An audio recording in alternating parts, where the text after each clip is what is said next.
بسم اللہ الرحمن الرحیم الحمدللہ رب العالمین والصلاة والسلام علی سیدنا مولانا محمد سید الاولین والآخرین وعلی آلہ واصحابہ اجمعین اما بعد۔ سورہ یوسف ہم پڑھ رہے ہیں۔ اس میں یوسف علیہ السلام کا واقعہ تفصیل کے ساتھ بیان کیا گیا ہے، اور اس تفصیل کے ساتھ کسی اور کا قصہ قرآن مجید میں بیان نہیں ہوا جیسے یوسف علیہ السلام کا ہوا، کیونکہ اس واقعے میں کئی پہلو ہیں، اسی لیے ہر پہلو پر روشنی ڈالی گئی ہے۔ 111 آیتوں پر مشتمل ہے یہ سورہ، اور آج ہم جو رکوع پڑھیں گے وہ آیت نمبر 94 سے آیت نمبر 104 تک ہے۔ گزشتہ کے رکوع میں بات جہاں پر ختم ہوئی تھی کہ یوسف علیہ السلام کے سامنے جب ان کے بھائی آئے، بھائیوں کے سامنے یوسف علیہ السلام کی حقیقت کھل گئی کہ وہ یوسف ہیں، اور پھر یوسف علیہ السلام نے اپنے بھائیوں سے کہا تھا کہ چونکہ والد کی بینائی چلی گئی ہے یوسف کی جدائی میں، تو میرا قمیص لے کے جاؤ، لے جا کر ان کے چہرے پر ڈال دو، تو اس قمیص کی برکت سے ان کی بینائی لوٹ کر آ جائے گی، اور پھر اس کے بعد والد والدہ کو سب کو بھائیوں کو لے کر میرے پاس یہاں پر آؤ۔ یوسف علیہ السلام نے یہ ہدایت جاری کی اور بھائی وہاں سے نکلے۔ اب اس کے بعد کیا ہوا وہ آگے کے رکوع میں ہوگا۔ اعوذ باللہ من الشیطان الرجیم۔ وَلَمَّا فَصَلَتِ الْعِيرُ قَالَ أَبُوهُمْ إِنِّي لَأَجِدُ رِيحَ يُوسُفَ لَوْلَا أَن تُفَنِّدُونِ۔ اب جب یہ قافلہ بھائیوں کا اپنے والد سے ملنے کے لیے یوسف علیہ السلام کا کرتا لے کر جب یہاں سے نکلا مصر سے یعقوب سے ملاقات کے لیے، تو ابھی کئی 100 کلومیٹر دور پر یہ قافلہ تھا۔ ادھر گھر میں بیٹھے بیٹھے، اب ظاہر بات ہے یہ بیٹے نکلے تھے یعقوب علیہ السلام کے، آپ کی بہویں، آپ کی اہلیہ، اور ہو سکتا کہ پوترا پوتری نواسا نواسی وغیرہ بھی تھے ہوں گے، کیونکہ کافی ضعیف ہو چکے تھے یعقوب علیہ السلام۔ تو یوسف علیہ السلام کی مجھے بو آ رہی ہے، وہاں پر آپ نے بیٹھ کے کہہ دیا مجھے یوسف کی بو آ رہی ہے۔ جب قمیص نکلا یوسف علیہ السلام کا، تو اس قمیص کی خوشبو یعقوب علیہ السلام کو اپنے گھر میں آنے لگی۔ آپ نے اپنے بچوں سے، اپنے گھر والوں سے کہا کہ مجھے اس وقت یوسف کی بو آ رہی ہے، میں اس وقت سونگ رہا ہوں یوسف کی بو، لیکن تم کہاں سے مانو گے؟ تم اگر مجھے بیوقوف خیال نہ کرو تو میں یہ کہہ رہا ہوں، ورنہ تم تو مجھے بیوقوف سمجھتے ہو، سٹیا گئے ہیں والد ہمارے یہ سمجھتے ہیں۔ قالوا تاللہ انک لفی ضلالک القدیم۔ پھر اب یہ بات سن کر یعقوب علیہ السلام کے گھر والوں نے کہا کہ بابا جی آپ بوڑھے ہو گئے ہیں، اور یوسف کی پرانی محبت آپ کو ابھی بھی ستا رہی ہے، کافی غلط فہمی کا شکار ہیں آپ۔ برسوں بیت چکے، یوسف جب چھوٹا تھا اس کو بھیڑیے نے کھا لیا، اتنے سال کا عرصہ گزر چکا، اور ابھی بھی آپ کہتے ہیں کہ یوسف زندہ ہے، اور اب تو کمال کر دیا آپ نے، اب تو کہہ رہے ہیں کہ بو آ رہی ہے۔ فلما ان جاء البشیر القاہ علی وجہہ فارتد بصیرا۔ جب خوشخبری سنانے والا یعقوب علیہ السلام کے پاس آ گیا، کیونکہ اب جب قافلہ آ رہا تھا بھائیوں کا، تو ایک بھائی کو انہوں نے جلدی بھیج دیا، پہلے جاؤ جا کے والد کو یوسف کے زندہ ہونے کی خوشخبری دے دو۔ تو جب خوشخبری سنانے والا آیا، اس کے ہاتھ سے ہی وہ قمیص بھیج دیا گیا تھا۔ قمیص لا کر اس نے یعقوب علیہ السلام کے چہرے پر ڈالا، تو جیسے ہی وہ قمیص یعقوب علیہ السلام کے چہرے پر پڑی، یعقوب علیہ السلام کی بینائی لوٹ کر آ گئی۔ اب دیکھیے، آپ لوگ کہتے ہیں کہ بزرگوں کے لباسوں کا کوئی اثر نہیں ہوتا، بیکار بات ہے، کپڑے میں کیا رکھا ہے۔ اب اگر یہ قرآن میں نہ ہوتا تو لوگ کہتے ہیں ضعیف اور من گھڑت روایتیں ہیں، ضعیف حدیثیں ہیں، من گھڑت باتیں کہہ دی گئی ہیں، کیا ہوتا کرتوں سے کپڑوں سے، اللہ پہ نظر کرو، کپڑوں پہ کیا رکھا ہے۔ اب کسی کو کچھ کہنے کی گنجائش نہیں ہے، قرآن میں آ گیا ہے۔ اب یہاں پر بھی کچھ لوگوں نے تعویلیں کرنے کی بڑی کوشش کی، الفاظ کو الگ الگ معنی پھیلانے کی، لیکن کوشش کامیاب نہیں ہو سکتی، کیونکہ واضح الفاظ ہے، فارتد بصیرا، بینائی لوٹ کر آ گئی۔ قال الم اقل لکم انی اعلم من اللہ ما لا تعلمون۔ جب یہ سب کچھ ہو گیا تو یعقوب علیہ السلام نے اپنے گھر والوں سے کہا میں نے تم سے نہیں کہا تھا کہ میں اللہ کی جانب سے وہ جانتا ہوں جو تم نہیں جانتے۔ میں نے کہا تھا نا تم سے، لیکن تم مانتے نہیں تھے. ہمارے باپ بوڑھے ہو چکے ہیں، ابھی بھی یوسف کو یاد کر رہے ہیں، یوسف کی محبت ان کو یہ سب سوچنے پر مجبور کر رہی ہے، یوسف زندہ ہے، یوسف زندہ ہے. میں نے کئی بار کہا تھا تم سے کہ یوسف زندہ ہے، مجھے پتا ہے، لیکن تم مانتے نہیں تھے. اب یاد دلا رہے ہیں، اب بولو. اب تو قاصد آ گیا ہے، خبر دے چکا ہے کہ یوسف زندہ ہے، اب اس کی بات کو بھی نہیں مانو گے. قالوا یا ابا نستغفر لنا ذنوبنا انا كنا خاطئین. اس کے بعد وہ بھائی بھی جو قافلے میں تھے پیچھے، وہ بھی پہنچ گئے. اب ان سے بھی یعقوب علیہ السلام نے یہی پوچھا، اب تو تم اپنی آنکھوں سے دیکھ کر آئے ہو نا یوسف کو، ابھی بھی میری بات پہ یقین نہیں آئے گا تمہیں؟ تو اب کسی کے سامنے کچھ بولنے کی گنجائش ہی نہیں تھی. سب نے آگے بڑھ کر معافی مانگی، ہم کو معاف کر دیجئے، ہم سے غلطی ہو گئی، ہماری غلطیوں کو معاف کر دیجئے. یقیناً ہم خطا کار تھے، پہلے بھی ہم سے غلطی ہوئی تھی، آج بھی ہم سے غلطی ہوئی ہے، معاف کر دیجئے، ہمارے لیے استغفار کیجئے، اللہ سے بھی معافی مانگی ہمارے لیے، ہم نے غلطی کی ہے. قال سوف استغفر لکم ربی. اب یعقوب علیہ السلام نے ان سے کہا کہ ہاں ٹھیک ہے، میں اپنے رب سے تمہارے لیے مغفرت طلب کرتا ہوں، معافی چاہتا ہوں، تمہارے لیے استغفار کرتا ہوں. یعقوب علیہ السلام نے اب یہاں پر بڑی کام کی بات یاد رکھی. اب جب انہوں نے کہا کہ آپ ہم کو معاف کر دیجئے، تو یعقوب علیہ السلام یہ کہہ سکتے تھے تم نے غلطی کی، گناہ کیا، اللہ سے معافی مانگو، توبہ کرو، اللہ سے معافی مانگو. یعقوب علیہ السلام نے کیا کہا؟ سوف استغفر لکم ربی، ان قریب میں تمہارے لیے اللہ سے مغفرت طلب کروں گا. میں کروں گا کیوں؟ تم کر لو. نہیں، وہ جانتے ہیں کہ بڑے لوگوں کی دعا کا اثر بھی بڑا ہوتا ہے. انہ هو الغفور الرحیم، بے شک وہی غفور الرحیم ہے. فلما دخلوا علی یوسف آوى الیہ ابویہ وقال ادخلوا مصر ان شاء اللہ آمنین. پھر سب کے سب یعقوب علیہ السلام، آپ کی اہلیہ، بچے، پورے کے پورے یوسف علیہ السلام کے کہنے پر یوسف علیہ السلام کے دربار میں پہنچ گئے. اب جیسے ہی وہ دربار میں پہنچے، یوسف علیہ السلام، روایتوں میں آتا ہے، قرآن مجید میں تو وہ ذکر نہیں ہے، لیکن روایت میں آتا ہے کہ یوسف علیہ السلام کو جیسے اطلاع ملی، والد اپنے پورے فیملی کو لے کر یوسف سے ملنے کے لیے آ رہے ہیں، تو آپ شہر کے دروازے کے پاس تک چلے گئے استقبال کے لیے. اور یوسف علیہ السلام جب پہنچے تو جیسا کوئی بڑا شاہی آدمی جب جاتا ہے تو پہلے اس کے انتظامات ہوتے ہیں، پولیس جمع ہو جاتی ہے، انتظامات ہوتے ہیں، بڑا آدمی آ رہا ہے. تو ویسے انتظامات جب یعقوب علیہ السلام نے دیکھے کہ یہاں پر ایسا کچھ انتظام ہو رہا ہے کہ کوئی وی آئی پی آ رہا ہے، تو کہنے لگے کہ یہاں کا کوئی بادشاہ وغیرہ آ رہا ہے کہ یہاں پر ایسا. تو آپ کے فرزندوں نے یعقوب علیہ السلام کو اطلاع دی، نہیں کوئی بادشاہ نہیں، آپ کا بیٹا آ رہا ہے، اس لیے انتظامات ہو رہے ہیں.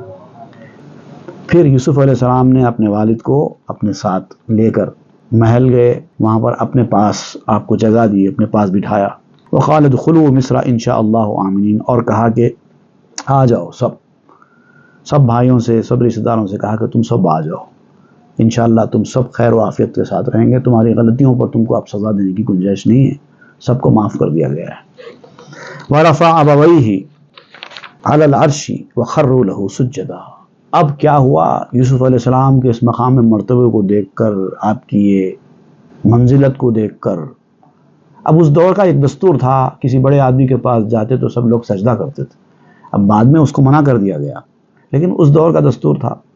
تو یعقوب علیہ السلام کی اہلیہ جو کہ یوسف علیہ السلام کی والدہ تھی، سب یوسف علیہ السلام کے بھائی پورے کے پورے یوسف علیہ السلام کے سامنے سجدے میں گر گئے. وَخَرُّوا لَهُ سُجَّدًا، جھک گئے سجدے میں. وَقَالَ يَا أَبَتِ هَذَا تَأْوِيلُ رُؤْيَايَ مِن قَبْلُ. اب جب یہ منظر پیش آیا تو اس وقت جب سجدہ ختم ہوا، سجدہ تعظیمی تھا، وہ سجدہ تعبدی نہیں تھا، عبادت والا سجدہ نہیں تھا، تعظیم والا، ریسپیکٹ والا سجدہ تھا. تو یعقوب علیہ السلام تو عبادت والا سجدہ کہاں سے کر سکتے تھے؟ یقینی بات ہے وہ تعظیم والا سجدہ تھا، ایک بادشاہ کے سامنے کی جانے والی تعظیم. تو جب آپ نے سر اٹھایا تو یوسف علیہ السلام نے کہا کہ والد ماجد، بچپن میں جب میں چھوٹا تھا تو ایک خواب دیکھا تھا، آپ کو سنایا تھا کہ سورج، چاند اور ستارے مجھے سجدہ کر رہے ہیں. تو آپ نے کہا تھا کہ یہ خواب کسی کو نہیں سنانا. تو یعقوب علیہ السلام نے کہا کہ ہاں یاد ہے مجھے. تو یوسف علیہ السلام نے کہا یہی تو اس خواب کی تعبیر ہے. آپ سورج ہیں، میری والدہ چاند ہے، اور میرے بھائی ستارے ہیں، سب مجھے سجدہ کر رہے ہیں. یہ آج کے دن کی طرف اشارہ تھا. وہ قد جعلها ربی حقا، اور میرے رب نے اس خواب کو سچ کر دکھایا ہے. وقد احسن بی اذ اخرجنی من السجن وجاء بکم من البدو من بعد ان نزغ الشیطان بینی و بین اخوتی. میرے رب نے مجھ پر بڑا کرم فرمایا ہے. اس نے مجھے قید خانے سے نکالا. اب یاد پوری کہانی سنا رہے ہیں یوسف علیہ السلام، یعقوب علیہ السلام، میرے ساتھ کیا کیا ہوا، کن کن مصیبتوں سے میں نکلا، کہاں کہاں پہ مجھ پر اللہ کا کرم ہوا، کیسے کیسے احسانات ہوئے میرے اوپر. ایک صحرا میں مجھے چھوڑ دیا گیا تھا، وہاں سے کس طرح سے مجھے اللہ نے کنویں میں سے بچایا، پھر کیسے میری خرید و فروخت ہوئی، کن کن حالات سے میں گزرا، یہ سب سنایا. اور ان بھائیوں کی کارستانیوں کے بارے میں بتایا کہ انہوں نے میرے ساتھ کیا کیا تھا. مگر اس کا قصوروار آپ نے بھائیوں کو نہیں ٹھہرایا. بڑی خاص بات یاد رکھیے، من بعد ان نزغ الشیطان بینی و بین اخوتی. تو آپ نے فرمایا اصل میں اس کے پیچھے شیطان تھا، اس نے میرے اور میرے بھائیوں کے درمیان نا اتفاقی، ناچاقی، دشمنی ڈال دی تھی. اس کی وجہ سے انہوں نے ایسا کیا، اس شیطان کے ڈالنے کی وجہ سے انہوں نے کیا. ان ربی لطیف لما یشاء، اور میرا رب وہ ہے جو جس پر چاہے کرم فرما دیتا ہے، جس کو چاہتا ہے اپنے لطف و کرم کے لیے چن لیتا ہے. انہ العلیم الحکیم، وہ سب کچھ جاننے والا اور بہت بڑا حکمت والا ہے. یہاں پر آپ اللہ تعالیٰ سے خطاب کر کے کہتے ہیں ربی قد آتیتنی من الملک، اے اللہ تو نے مجھے یہ سلطنت، یہ ملک عطا فرمایا ہے. اور وعلمتنی من تاویل الاحادیث، اور تو نے مجھے خوابوں کی تعبیروں کا علم دیا ہے. اتنے سال کے بعد بھی مجھے خواب یاد آیا اور میں سمجھ گیا کہ یہ تعبیر اس خواب کی تھی. اور پھر اس سے پہلے بھی آپ نے دیکھا کہ یوسف علیہ السلام نے کئی لوگوں کی تعبیریں دی اور وہ سچ ثابت ہوئی. فاطر السماوات والارض، اے اللہ تو ہی زمین و آسمانوں کا بنانے والا ہے. انت ولی فی الدنیا والآخرہ، اور دنیا میں اور آخرت میں ہر جگہ تو ہی میرے کام بنانے والا ہے. توفنی مسلما والحقنی بالصالحین، اب مجھے وفات بھی دے مسلمان کی حیثیت سے، اور مجھے رکھ بھی نیک لوگوں کے ساتھ. اپنی مہربانیاں ایسے ہی جاری رکھ، میری آخرت بھی اچھی کر، میری آخری وقت بھی اچھا کر، ایمان کی دولت میرے ہاتھ سے نہ جانے پائے. تو یہ بتایا گیا کہ جب اللہ تعالیٰ کسی کے اوپر مہربانیاں کرتا ہے تو اس کی مہربانیوں کو یاد کر کے دعائیں کرنا چاہیے. یہ طریقہ بیان کیا گیا. ذالک من انباء الغیب نوحیہ الیک. اب یہ یوسف علیہ السلام کا واقعہ سنانے کے بعد اللہ تعالیٰ حضور صلی اللہ علیہ وسلم سے فرماتا ہے کہ یہ ہے وہ غیب کا قصہ اے نبی جو ہم آپ کو وحی کے ذریعے بتا رہے ہیں. کفار مکہ نے حضور صلی اللہ علیہ وسلم سے پوچھا تھا کہ اگر آپ نبی ہیں تو ذرا یوسف کا واقعہ کیا ہے، ذرا بیان کریے، ذرا بیان کر کے بتائیے. تو اس وقت اللہ تعالیٰ نے یہ سورہ نازل کیا تھا کہ اے نبی ہم بتاتے ہیں آپ کو یوسف کا کیا قصہ تھا. تو وحی کے ذریعے اللہ تعالیٰ نے حضور صلی اللہ علیہ وسلم کو یہ واقعہ سنایا اور کہا کہ یہ غیب کی خبریں ہیں جو آپ نے نہیں دیکھی لیکن ہم آپ کو سنا رہے ہیں. وما كنت لديهم اذ اجمعوا امرهم وهم يمكرون. یہ سب واقعات، یہ سب باتیں جو ہم نے آپ کو وحی کے ذریعے سنائی، آپ کے پاس پہلے سے اس کی کوئی اطلاع نہیں تھی. اب کافروں کے لیے ایک بہت بڑا مرحلہ تھا. یہ ایسی چیز کے بارے میں انہوں نے حضور صلی اللہ علیہ وسلم سے پوچھا تھا جس کی اطلاع حضور صلی اللہ علیہ وسلم کو پہلے تھی ہی نہیں. اب آپ بتائیے یوسف علیہ السلام کے ساتھ کیا واقعہ پیش آیا تھا، حضور سے پوچھ دیا، جو کہ حضور صلی اللہ علیہ وسلم یوسف علیہ السلام کا قصہ کبھی سنا ہی نہیں. فوری اللہ تعالیٰ نے وہی بھیجی، اے نبی ہم آپ کو بتاتے ہیں، آپ سنائیے ان کو. اب کافروں کے لیے پریشان کن صورتحال ہو گئی. ہم جس موضوع کو لے کر ان کو جکڑنا چاہتے تھے وہ قصہ بھی ان کو معلوم ہو گیا، تو ان کا مکر، ان کی بدماشیاں فیل ہو گئی. اور ایسے واقعات بیان کیے گئے کہ یہ بعض کافروں کو پتہ تھے، اب وہ انکار بھی نہیں کر سکتے تھے کہ یہ سب غلط ہے، کیونکہ یہ خود پہلے بیان کر چکے ہیں آپس میں، اب انکار کرنے کی گنجائش بھی نہیں تھی. وما اکثر الناس ولو حرصت بمؤمنین. اب اللہ تعالیٰ ان کی اندر چھپی ہوئی بدماشیوں کا ذکر کرتے ہوئے فرماتا ہے کہ آپ ان کو کچھ بھی سنائیں، ان کی کتنی خواہشیں پوری کریں، یہ ایمان لانے والے ہے ہی نہیں۔ آپ کتنی کوشش کر لیں ان کو ایمان کی دولت دینے کی، ان کے اندر بدماشی اتنی بھری ہوئی ہے، سرکشی اتنی بھری ہوئی ہے کہ یہ لوگ معجزے دیکھ رہے ہیں، ایمان نہیں لا رہے ہیں، انبیاء کے واقعات سن رہے ہیں، غیب کی باتیں سن رہے ہیں، تب بھی ایمان نہیں لاتے۔ کچھ کر لیں، کچھ ہونے والا نہیں۔ وما تسألهم علیہ من اجر، حالانکہ آپ ان سے کوئی اجر طلب نہیں کرتے ایمان لانے کا۔ چلو بھائی، یہ ہو سکتا ہے کہ ان کو کوئی ظاہری فائدہ ہونے والا ہے ان کے ایمان لانے سے، اسی لیے یہ اصرار کر رہے ہیں، ایسا بھی نہیں ہے۔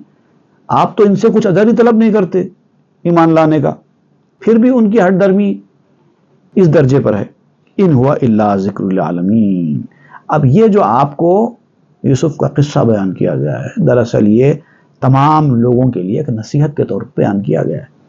اس لیے بیان نہیں کیا گیا ہے کہ یہ واقعہ یہ لوگ سنیں گے تو ایمان لا لیں گے، ان کے لیے بیان، اس کو تو ایک وجہ، ایک سبب بنایا گیا، کافروں کے پوچھنے کو ایک سبب بنایا گیا، لیکن حقیقت میں یہ واقعہ ان کے لیے نہیں سنایا گیا۔ وہ تو ایمان لانے والے نہیں، اللہ کو معلوم ہے، لیکن آگے لوگوں کے لیے، جو آگے آنے والی نسلیں ہیں، جو دیگر ہیں لوگ ہیں جو ایمان لانے والے ہیں، ان کے لیے نصیحت بنے گا، اس لیے آپ کو سنایا گیا۔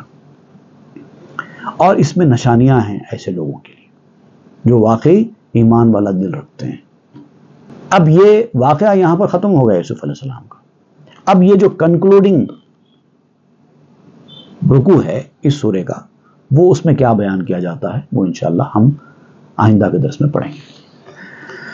صدق اللہ العظیم وصدق رسول النبی الامین الکریم ونحن علی ذلک لمن الشاہدین والشاکرین، آمین والحمد للہ رب العالمین۔